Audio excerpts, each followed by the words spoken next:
They had a big first week. They just want to double down on that now and start sending some messages out that, Navi have arrived and we're going back to majors. That's it. I think last week they looked like a team completely transformed. Like they finally got a little bit of structure in. Leader was unreal for them in terms of the clutch potential.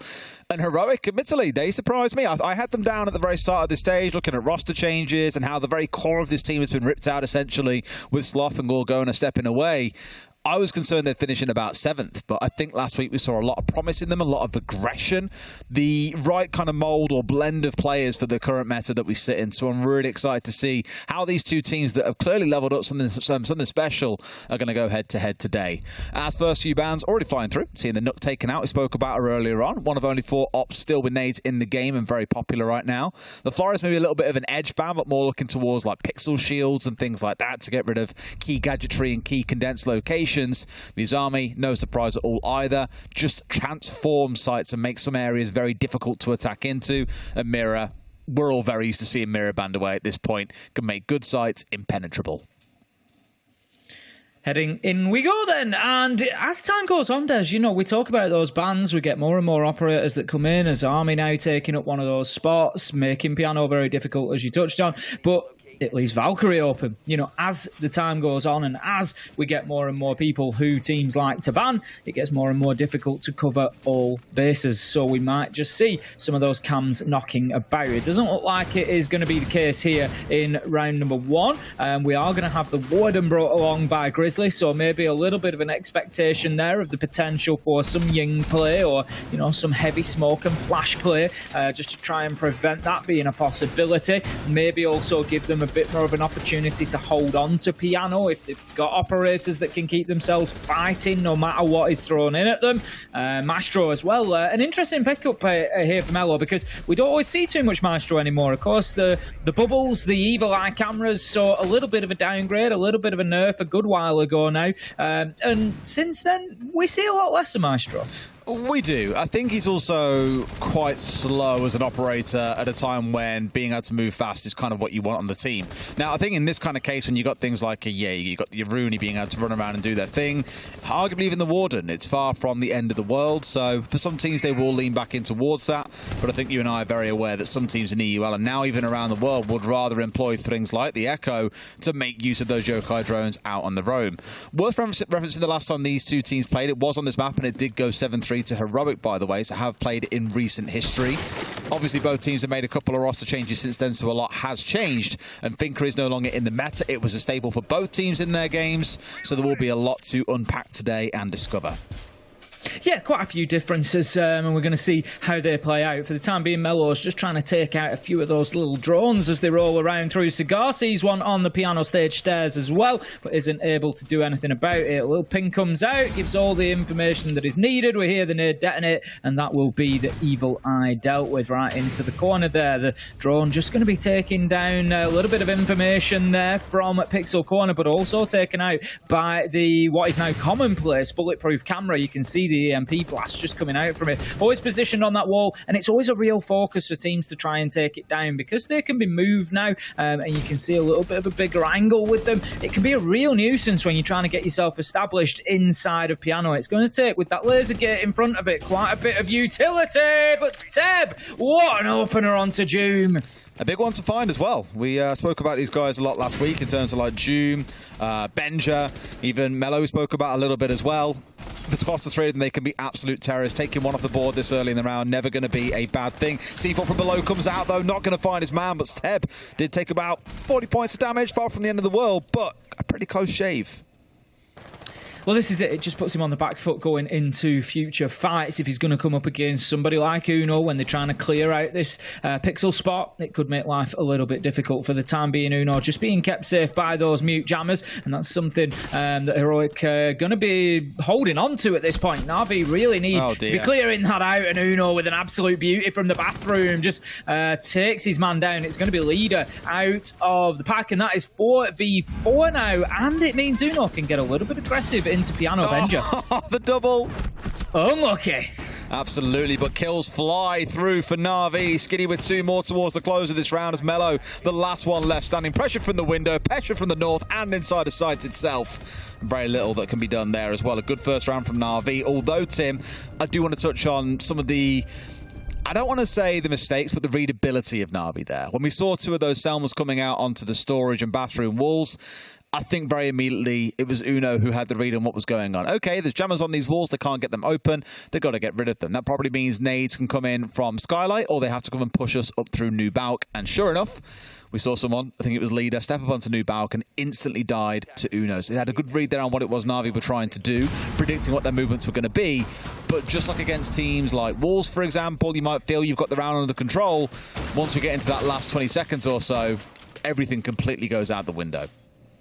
It does, and like you say, it was a smart play from Uno, that much is for sure. But unfortunately, Heroic needed a few more smart plays to be backing it up, really, and it just wasn't something they could find an answer to. So we're going to have Heroic moving on. They're going to go to Reading Room this time around, so we're going to take one of those mid-floor sites. I've often spoken about that top-floor site, Bar and Cocktail. It's one that doesn't have a fantastic defender win rate, in all honesty.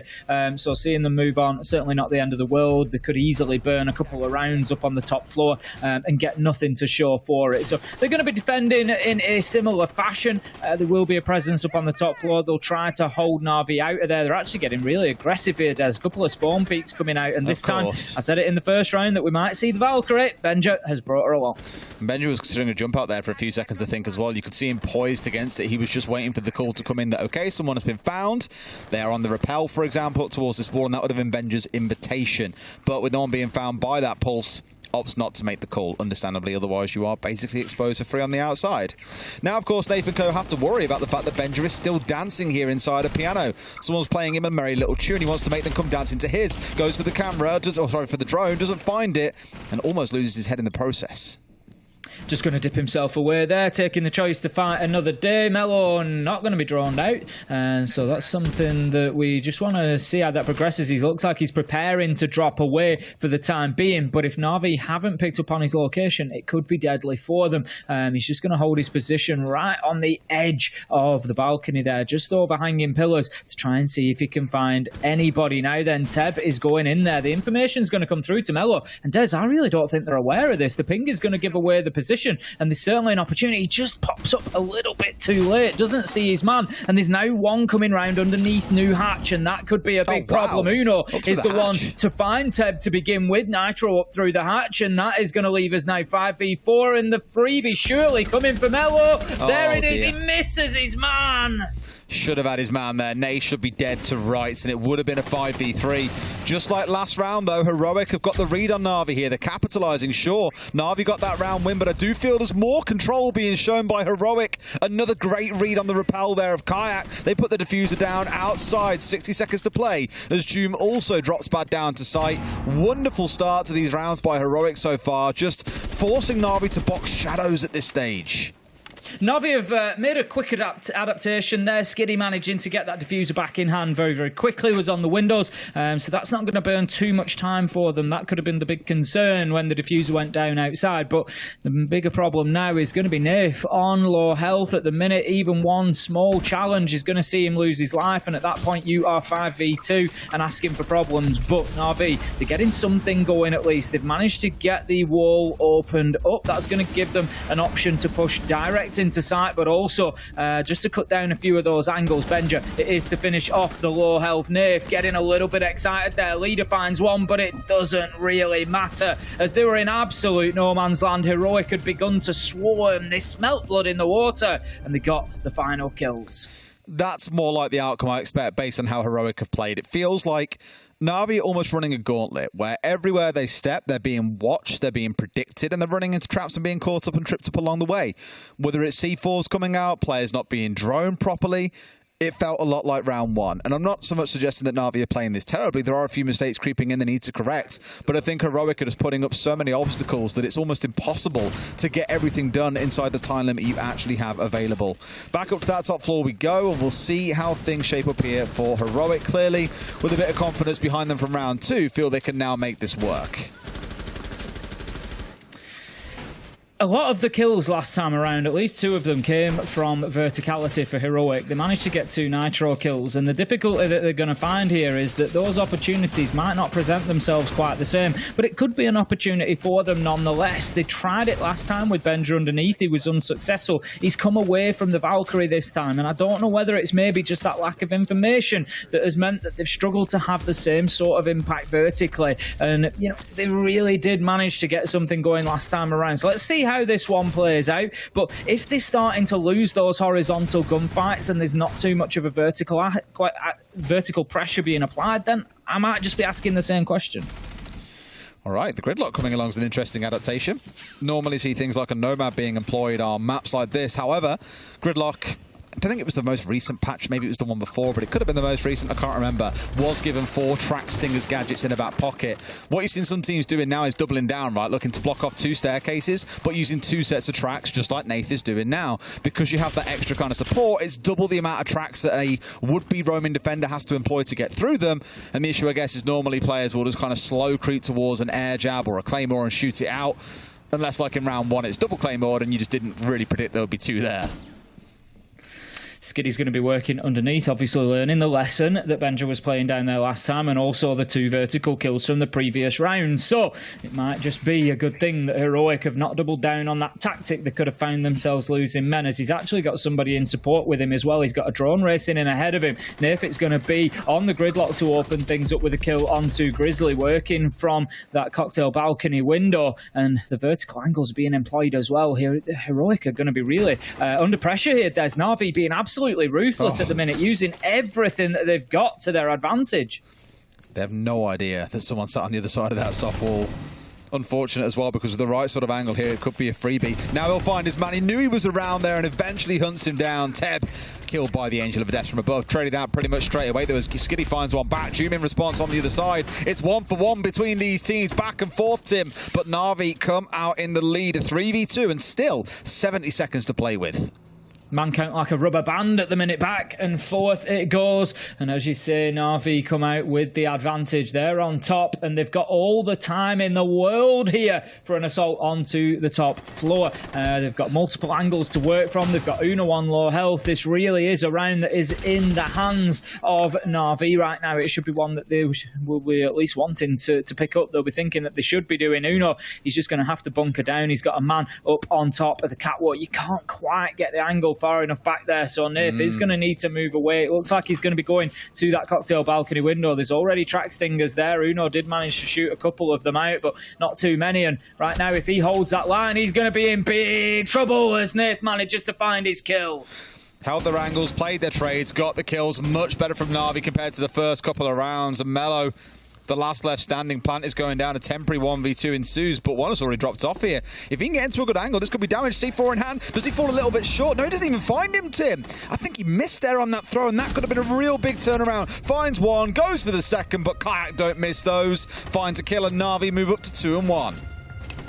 Good start for Navi, and it is that top floor curse once again. As I've said, it is a difficult site to hold on to. I'm a little bit surprised that Heroic didn't follow up in round 3 by going down to kitchen, to be honest. Doubling down on the top floor seems to have cost them there, as Navi once again just able to pick them apart slowly but surely and find the advantage until things were in their favour. Kayak getting a second plant down, and guess what? The site that they've planted on twice is the top floor. Navi getting nowhere near in round 2 on the mid floor of Reading. So this time, Heroic are going to go all the way down to the bottom. There's an opportunity for them here, Des, despite being behind. If they can lock down kitchen, they've got Reading then available as the next site. That comes back live, comes back available. So there's a good chance for Heroic here to maybe just double up and get a couple of rounds, guarantee themselves 3 on the split, so it's at least even.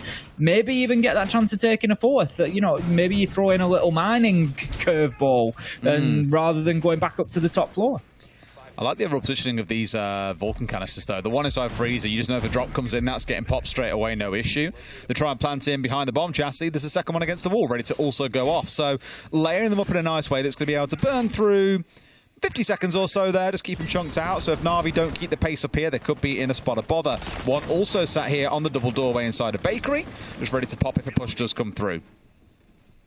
Doom is low health at this point. I'm going to guess that was a potential attempt at a spawn peek at the beginning of the round. We have seen Heroic being aggressive right up to those windows, but you've got to learn when to meter it. And right now, Doom is seriously low health, down to about 40 HP. Nobody damaged on the side of Navi, so either he's been damaged in the setup of the site, which is reasonably unlikely, or he's, I'm going to guess from that pillar's double window, taken a little bit of damage as he's tried to go for some sort of peek. So Doom could be in a dodgy position here. And look at this aggression still. Uno, Grizzly, sorry, Benja is on the Goyo this time, just swapping around operators, but both stacking up on that white stairs doors, looking for a little bit of aggression, a little bit of action there, but not going to find anything at this point.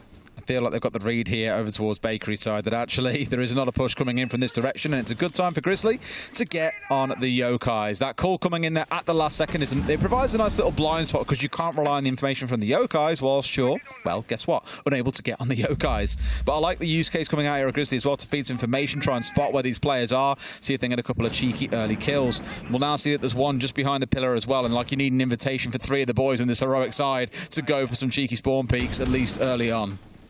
That's it, you know, they may well take that opportunity to just push up onto that white stairs door. We've already seen Uno doing it once. Doesn't have the best arsenal in order to be taking those fights. But look at that, Benja using the verticality against them beautifully there. Finds his kill onto Skiddy with a fantastic headshot to get things started.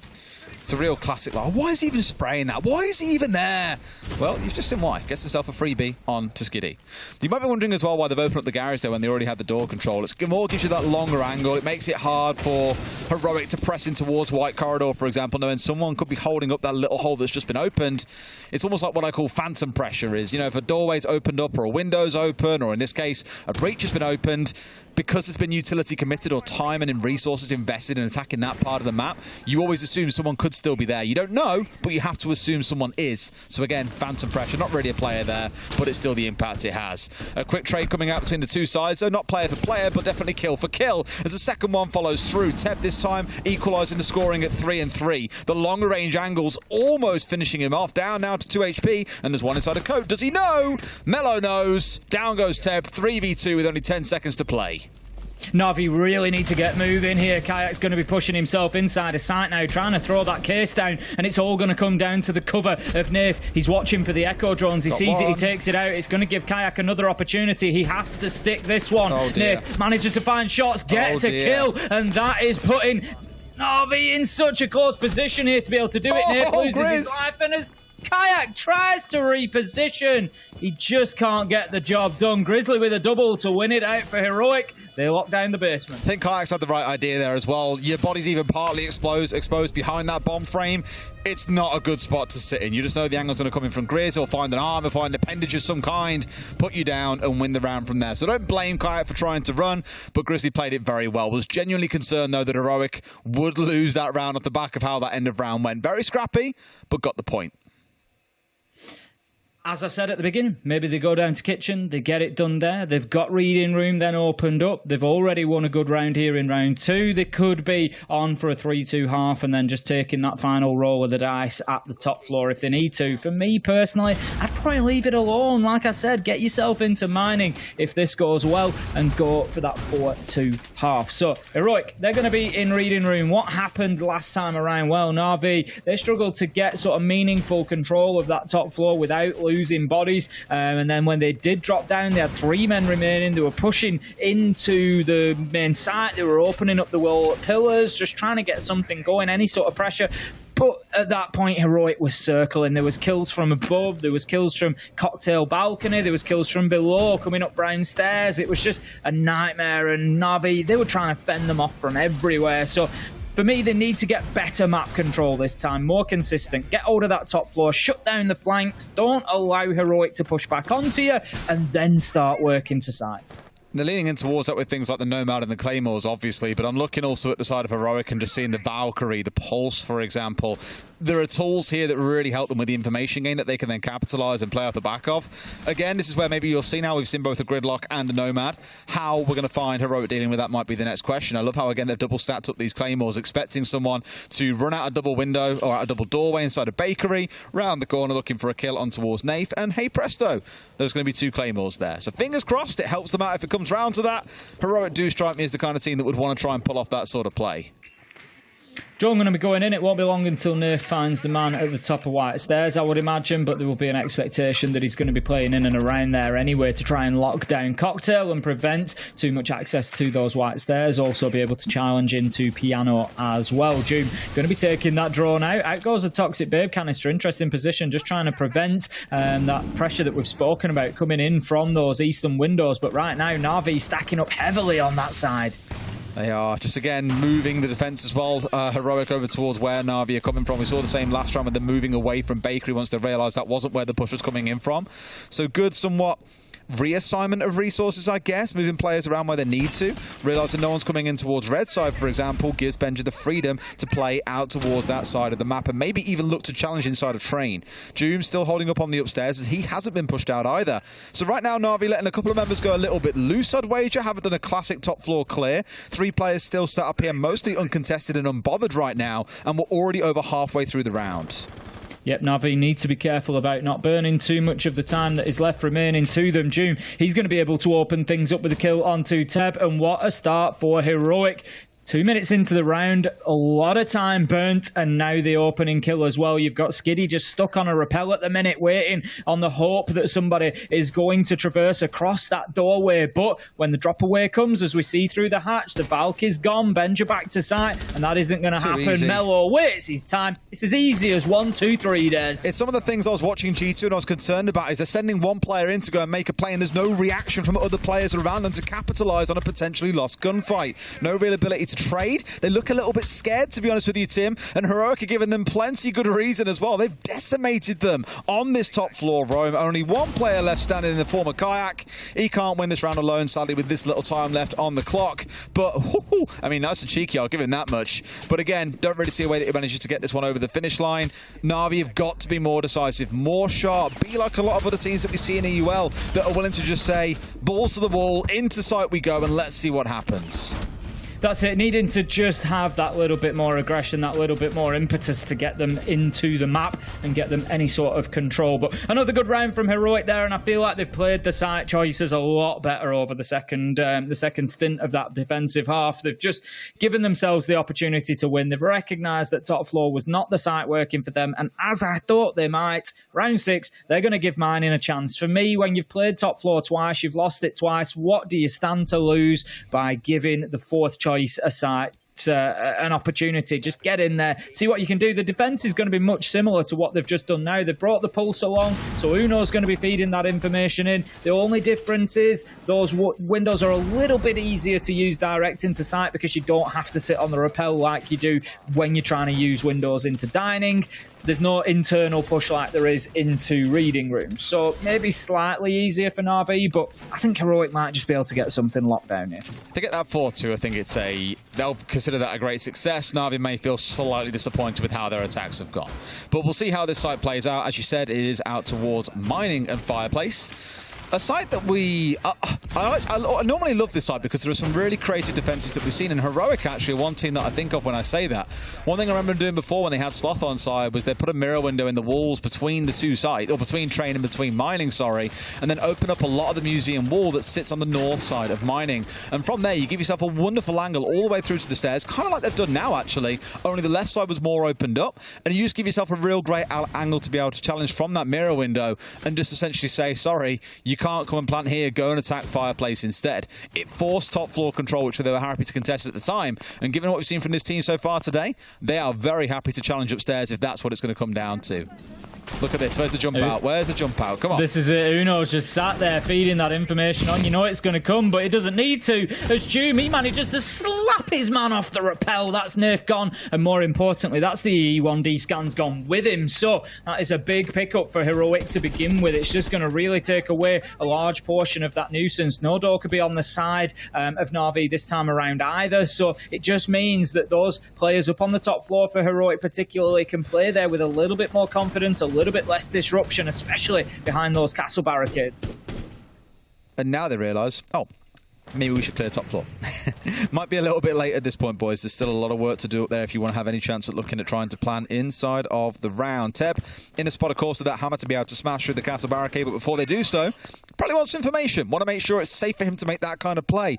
Uno once again with a read on a second player in this round. His scanning work was what gave June that heads up to get a free kill onto Nath, and now he can track a second man, I believe, in Kayak. He's going to be opening up the castle barricade, trying to apply some pressure again to top floor. Still working on clearing that out. 1 minute 40 into things here, and we can see now the majority of pressure is the, you know, as you refer to it, phantom pressure. There's one player left up on top floor. Uno with a nitro out of the white stairs window, just showing really how to utilise Pulse to maximum effectiveness. I think Navi they do look scared, look a little bit lost, and you can see why on this map so many teams attack down red stairs first, establish that control, and that is your landing pad. Because right now, Tim, they're barely inside the building. I know we're currently looking at Skiddy inside a reading, but those last two players didn't even get barely a look inside the building before being killed off. Skiddy is in a great spot and has sort of capitalised on the chaos, and then the Navi have massively missed out on, but he's got to turn it into kills, Tim, or a plant, otherwise it's all for nothing.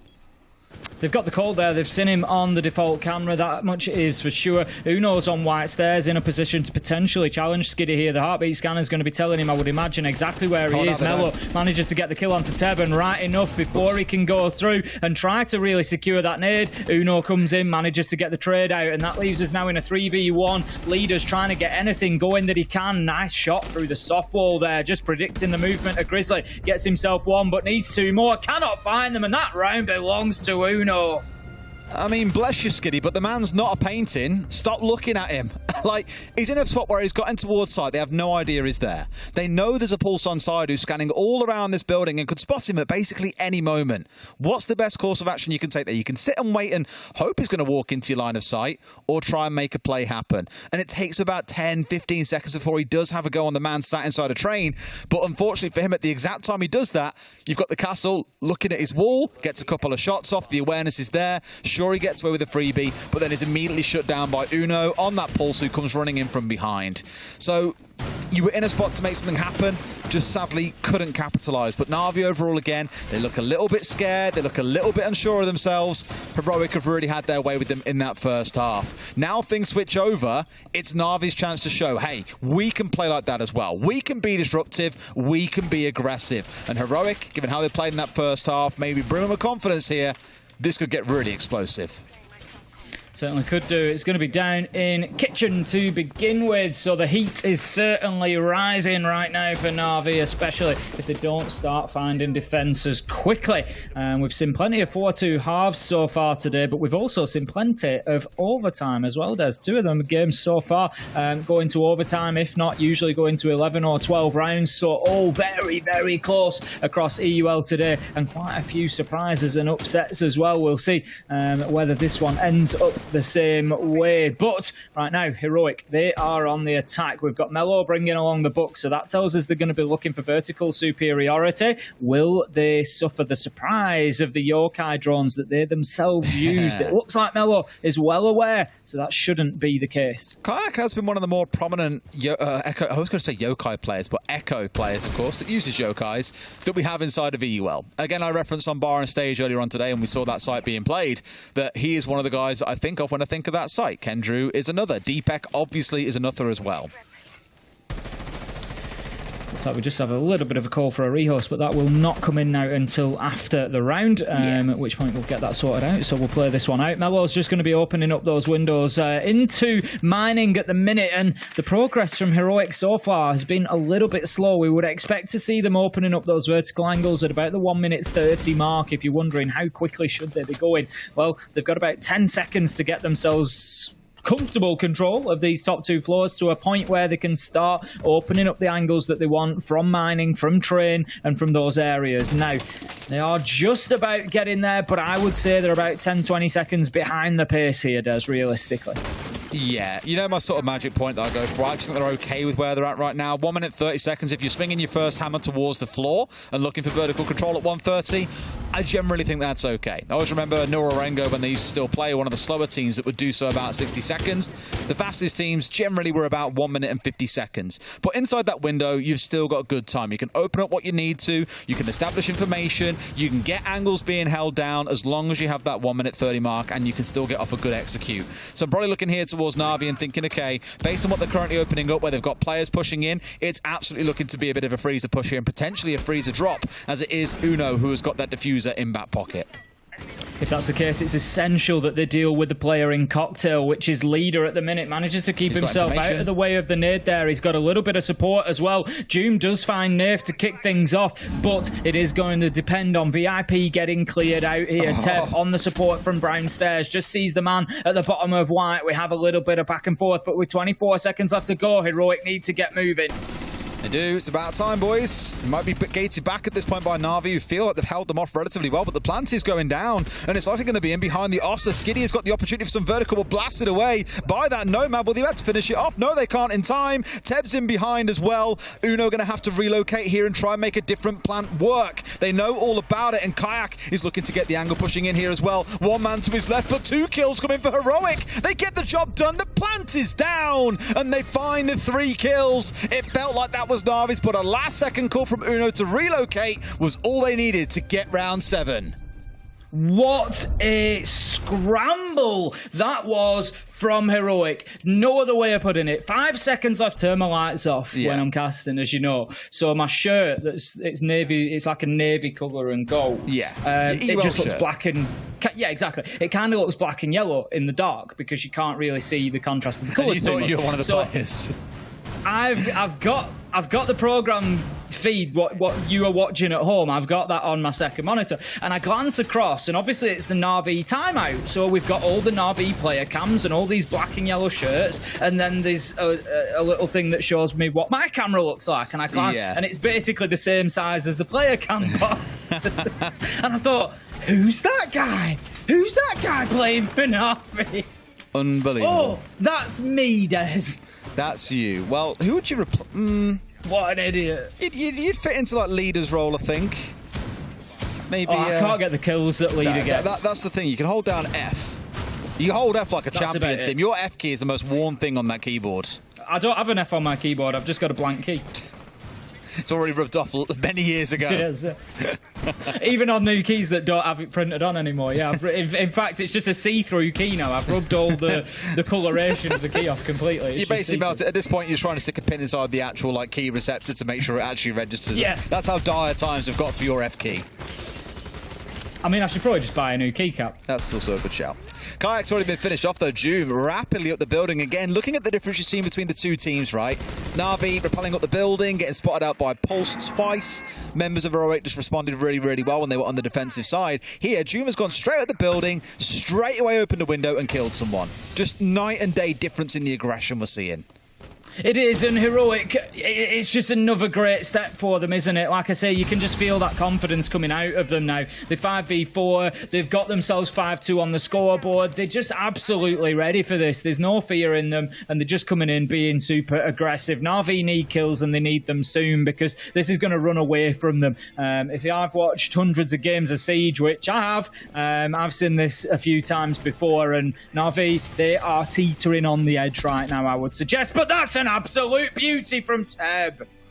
That's the kind of kill you want to at least start evening things back up, and it's onto such a critical operator as well. Look at that jiggle coming out of June, back and forth, back and forth. It's like a boomerang that just won't go away. Brings him down and gets that trade back. But going back to the earlier point, it sends off the board. You don't bring that operator unless you've got a great plan for them to look at and really good execute. And Nafe's also been found out as well by Benja just spraying through a soft wall. Manages to find his man as he tries to come back down the stairs. Leaves us effectively 4v2 here. And if Heroic are smart and get moving, he's down. You poor sod. He's up, he's down, he's out. And that is that. Benja finishing what he started. Leader just moving between sites at the minute, trying to get anything going. Cut down by Grizzly. And as I said, Heroic, they've smelt the blood in the water. There's this circling. They're like sharks at this point. They're apex predators. And they know that their next meal is within reach. And that meal is looking like a well-cooked Navi, which is not going in their favour right now. Heroic 6-2. Looking as lost as Alice in Wonderland, Tim. I just don't even understand how many times they're being sprayed through soft walls, windows are punched open, they're getting free kills, they're being shot in the back. I don't even want to say it necessarily comes down to Navi not understanding the map, because very clearly they do. They wouldn't have come to this map if they weren't comfortable playing it. But what feels really uncomfortable is how Heroic are playing it for them. It's aggressive. It's like, I always compare a lot of teams to Rogue and Wolves in terms of their team-based aggressive playstyle, how they'll execute as a unit and just go, bam, we all hit you at once, you got nothing to do. Heroic aren't doing that exact playstyle, but it is that kind of chaotic nature of, you will have no idea what's going on. You'll be responding to one threat and two more are going to hit you from the side and the back. What are you going to do about it? And Navi just at the minute seem ill-equipped to deal with that kind of team. The way that they're going to try to deal with that pressure is Clash. Nath bringing it along the shield. We've seen him have good performances with it before, and it can be a way to deal with aggression. Navi need to get something going. That much is for sure, because right now they're going out of this fixture more softly than a butterfly trying to land with sore feet, and it's not a good look for them compared to what we saw in week one. They need to get in there and just mix things up. We need to see a little bit of adaptation. We need to see them winning gunfights, because ultimately this one is drifting away and it's going quickly. Well, let's see how things shape up. Here we go. 3 minutes. The last chance you got here, Navi. 4 rounds back-to-back. They need to even force us to overtime. So, at this point, Heroic have at least guaranteed a point. But I think given how the game has been going, you know they full well want to walk away with all 3 points. Whether or not Nate's Clash is going to be the big transformer or not, I'm not too sure. Not even really convinced. I like that they're trying new things, but again, what I said in that last round was it's being sideswiped, shot through soft walls, through windows. People are shooting you in the back. That's what makes me a little bit nervous and thinking, as we all know, Clash from the side or the back, not the strongest. So we'll keep an eye on how Nave positions himself, what angles Heroic take up. I do think on this side it's a little bit harder to push in, given its skylight, its windows, it's a little bit ropey. You've got to do more due diligence, but look at that. 3 of Heroic are in already. They're not messing about. They're 1 minute in, and they're getting themselves established inside of the map. They're looking for those scanners, clearing out utility. Like you said, they are low on drones. They're going to need to be careful. They're going to be face checking a lot of stuff. But Heroic certainly not in any mood to give up the momentum or speed that they've built up so far. Probably because they feel somewhat happy with the info they've got there, right? Like they are all basically around site. You got one coming up white, you got one cigar, you got Benj. I tell Nate sat right in the back of piano. Is he like completely like squashed off inside a hit? Okay, he's moving back now. I was going to say, if he's on stage by himself, very dangerous place to be. Will now move himself back inside of sight as well, as the first kill does go the way of Navi. Almost a second as well, but Benj is going to find Skiddy.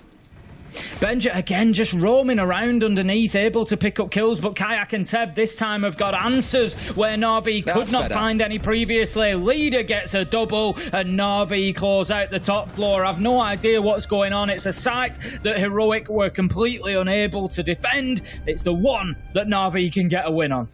And I think fundamentally they played it quite smart. They sort of said to Heroic, fine, come and hit us then. Come and attack through bottlenecks and we'll wait. You had Nate feeding information on the Clash as well, so they could see what was going on inside. You get your head stuck out and get yourself over that finishing line. So we're going to be coming back into it. It's going to be reading room this time. We saw this back in round 8. It was a Heroic win.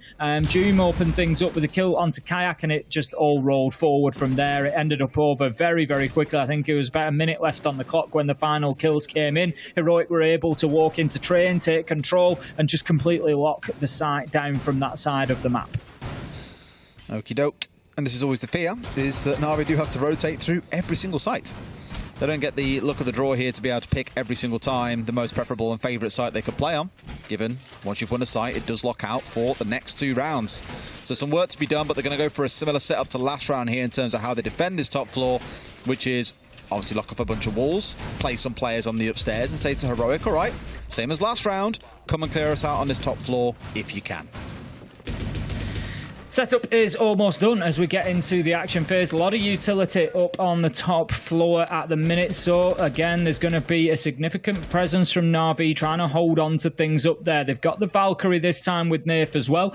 So information certainly shouldn't be a problem for them. They were able to win out on the information game last time as well by taking out so many drones. If they can emulate that success again, they could well be onto a winner. That's what you're hoping for. Starting things out, though, let's think about the sort of thing I was saying about Navi when attacking sites like this back in that first half was start on red. There's a reason why pretty much every single team starts on red as their entry point, because it's the safest spot on the map to actually get feet inside the building in a commanding position. So for Heroic, you've got a couple of players starting to focus on that. Melo's trying to do some work from below to get rid of critical bits of utility, and doing pretty well with that so far. And just like that, 60 seconds in, 2 players are inside the building, and we're already underway and moving, Tim. Certainly are. Doom's just trying to get those vertical angles working for himself. Once he gets himself established inside a piano, and he can get just a little bit of pressure above train, make sure there's nobody playing inside of there, and then that will support the push that's going to come along onto the cocktail side of things, where at the minute we have the Malusi of Skiddy just looking to try and hold on. He's done a good job of getting early kills so far. We can see 6 and 8, but some of those have had some real value to them. They'll be hoping for a bit more of the same. Will, Teb, does he know? I'm not 100% sure he does. This someone is not too far away on the other side of that wall.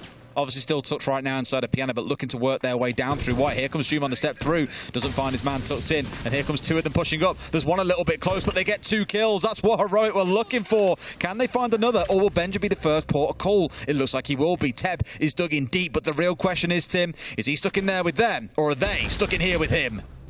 Diffuser down at his feet. He could make a real play here as he manages to find a kill onto Doom. He's got a deployable shield to play behind, and that advantage that Heroic had might have just been thrown away here. Nath's making his way up the back stairs as well. Certainly one to keep an eye on, and one Heroic have lost sight of in their excitement to try and push and get that diffuser back. The Valkyrie doing big work there, and that now leaves us in a 3v1 as Leader gets in on the action, and all of a sudden it's fallen apart for Heroic here in round 10. What a kerfuffle there. Real throw. I don't want to say throwing it away, but definitely a big mistake being made there in the push inside of storage. Teb, the hero of this round, and to answer my earlier question, turns out they were stuck in there with him. 3 kills up on that top floor, playing inside of storage, barely moving his feet. And that's what Navi needs to keep this game going. It is 6-4, Tim. I've said before at a 6-2 point, there's no way they pull this back, and they do pull it back. Can I see Navi doing it here inside a kitchen? Maybe. If they do, then I started to get nervous, because at that point they've won all 3 sites. They've been through the full rotation. Momentum is up. Heroic may well have some in-bickering, God knows. And that's where you start to think, all right, maybe actually Navi can do this. Well, let's not forget last time Heroic attacked onto Kitchen. It was the first defensive round for Navi, so it was back in round 7. They did get the win, but it was extremely close. It was down to a heads-up play from Uno to change location. He'd been stunned off planting the diffuser once, and it came down to kills ultimately. Navi were, forced to push and try to get something going to prevent the diffuser going down, so they didn't have to work on a retake, and Heroic were able to pick him up as they did. So, for me, Navi can actually play this fairly similar to the way that they did before. They just need to find themselves an extra 5 or 10 seconds. Extra 5 or 10 seconds, and like I said earlier on, also be willing to go a bit more aggressive. They didn't really want to go for any swings. They had 2 players, call it 2.5 because there were yokai drones in assistance, 2.5 players essentially bearing down on White Corridor, yet they still gave all the control in the world over to Heroic and let them kind of do what they wanted inside of White Corridor. Let the delinquents get away with the chaos they were looking to sow.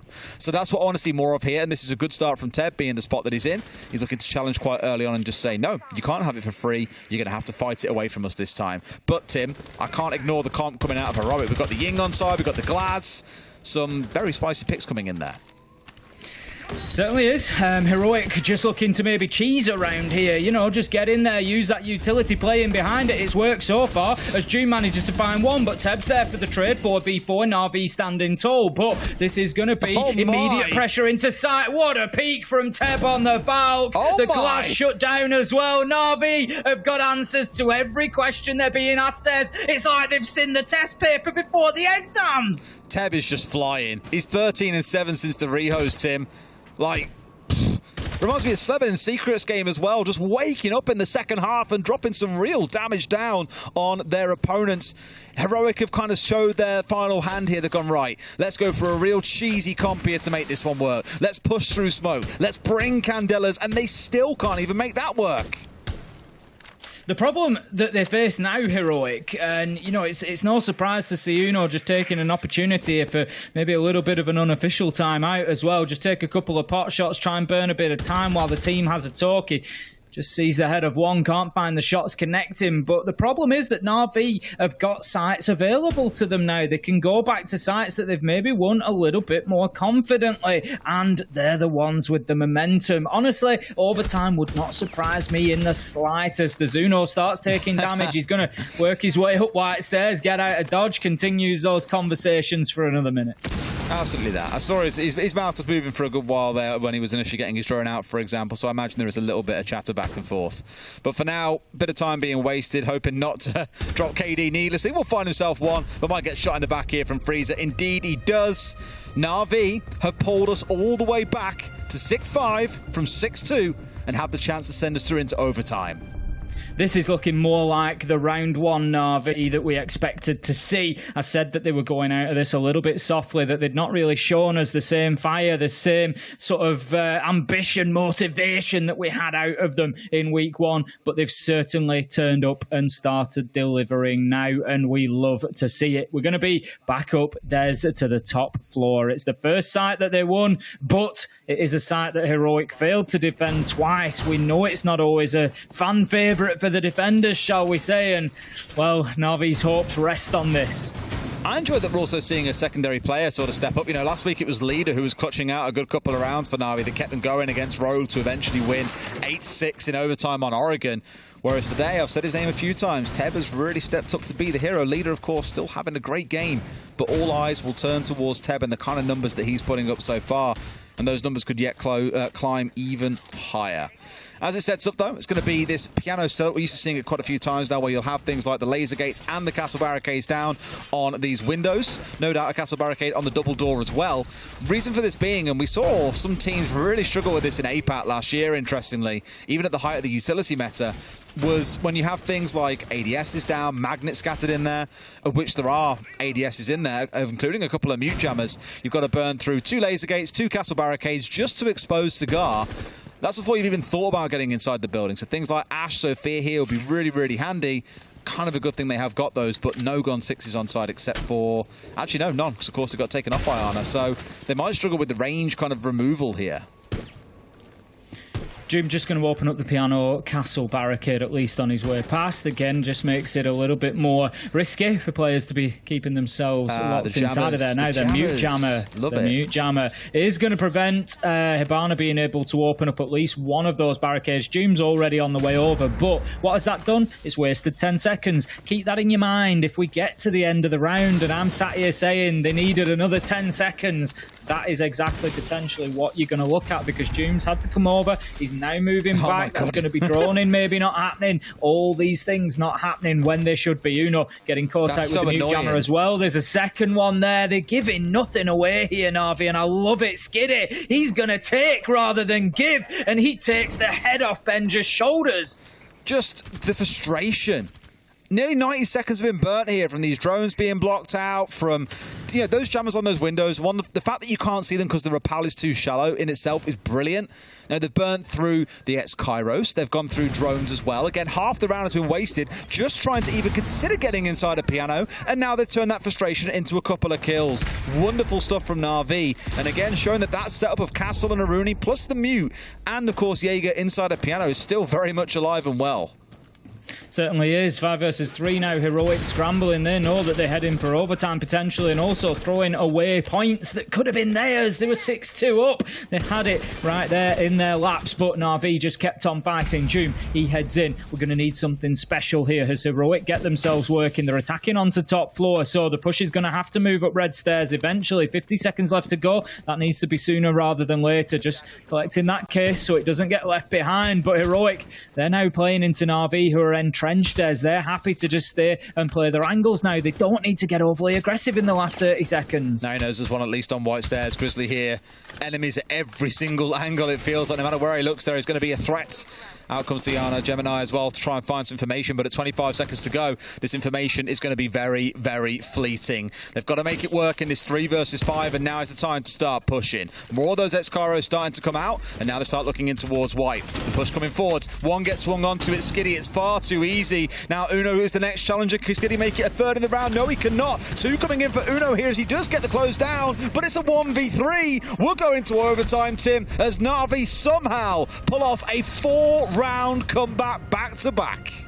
No realistic opportunity there for Uno to close that one out. Just not enough time on the board. It had been wasted so well by Navi, but also, of course, that 1v3 number stacked against him in the dying seconds, and Uno just not able to commit quite enough of a miracle there to be able to get Heroic over the line. So, as I said, Heroic recognising with that tactical timeout that 5 rounds in a row for them had been ended, and that Navi had an opportunity to build some momentum. Heroic did what they could to try and disrupt that, but they've got the experience to know that these things can happen, and indeed it has. Navi go on to the defense as well, Des. That's where they've just won 4-2. The most critical thing to note, if Navi win here in overtime, I'm pretty sure they jump up into second place. No matter what happens, as long as they win, they get to jump into second place. They go ahead of Wolves, ahead of Rogue, Heroic, MNM, falling second only to BDS. Now, I said this after the first game of the day when Outsiders played against MNM and 175, is that there are a lot of teams that are going to be fighting around 4th place. Your Outsiders a look at. Navi are in there. G2 arguably were in there. MNM were also in the conversation. Heroic, who I wasn't too sure of, as we're now seeing in this game, have showed real good prowess, but then also faltering at points as well. I think the mid-table scrap, if you're kind of considering BDS, Wolves, Rogue are definitely going to be our top 3 teams, there's probably 5 other teams, maybe even 6, that you would say are in contention now for that 4th place spot at the November Major. Going to be top floor once again for Navi. Heroic just unable to make any real impact in the last round, round 12, which saw us going into overtime. They lost a couple of players early on. Good time was wasted by Navi along the way. And this time they've also got the shield. They've got Nath on the clash, Des. I'm really concerned for Heroic here. I'm not sure that they're going to have the answers to this. I just love that the clash prevents an immediate barrier that slows down Heroic. They have to consider things a bit more. They can't just swing and win on everything like they've done in so many of these rounds. Don't forget Junes like Jiggle Peak back and forth, for example, on the rappel previously to get the kill inside a piano. Not possible against the clash. And Navi can not so much take things easier, but breathe a little bit easier here. Knowing they've got the information, knowing there's not going to be any surprise kills onto Nath as long as he's feeding them information. And it's looking good once again because they've held for the last 75 seconds Heroic around piano.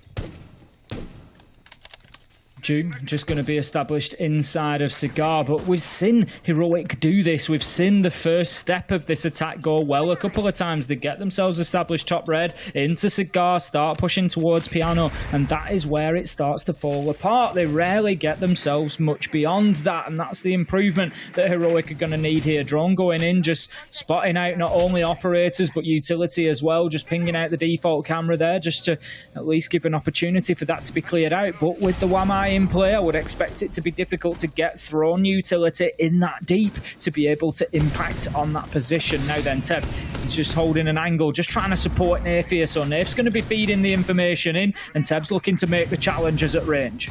Got Nate's coming in there. Nate's got to be careful of that. You hear those ADSs getting to work there and blocking out a couple.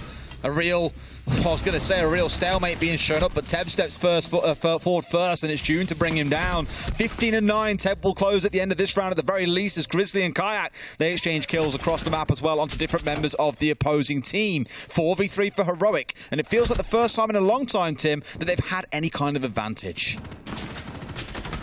Skiddy just looking for the long-range battle here. Gets caught by the man who drops. Grizzly coming in like death from above to just signal the end of the round. Closes it out for Heroic, and they get the advantage in overtime. But, Des, they had 4 opportunities to close this out on match point in regulation time. They didn't get a chance on defense, though. Is that going to make the difference? The big thing here, I think, is they've done it on the attacking side. Winning that attacking round that breaks that 4-round curse it felt they were falling down to. But it's not really a curse. Navi were the ones doing the hard yards there and getting the wins on the board. But it does break that sort of trend. And now going on the defensive side, the side where you know you've had the most success, that's a big motivator for Heroic. They've got to be confident they can win here and now. If they don't, and they go back onto attack in that last round, I think Navi probably take it. I think you could be right, Des. If it comes down to that defence, it's not going to be easy for Heroic to find a second attack. It sort of feels like now or never for them. This is their opportunity, but let's not forget, Reading Room has been a site that they've been not only winning on, but they've been winning convincingly. They've been fantastic at defending this site. We saw it in round 2. We saw it in round 5. They won both of them. They also won Mining when they went there as well. Just such a command of this mid-floor. Navi going to definitely have to do something different. I'm not seeing anything especially sort of spectacular in terms of the lineup. We saw the Lion brought consistently by Nath, not to too much of an impact, to be honest, and I think it's going to be dealt with well once again. All right. Well, last time around, I'm pretty sure he was getting banged on the spawn peak, or at least early in the rounds. We didn't really see all that much of a use case for the Lion. But I've got no doubt with Heroic once again employing the common tools we've seen, the Valkyrie, the Pulse, the Castle, for example. Been a real staple of their lineups and have done so much work for them that Uno could once again prove to be that hero that helps his team get a couple of early kills and really starts to shut Navi down before they can get moving.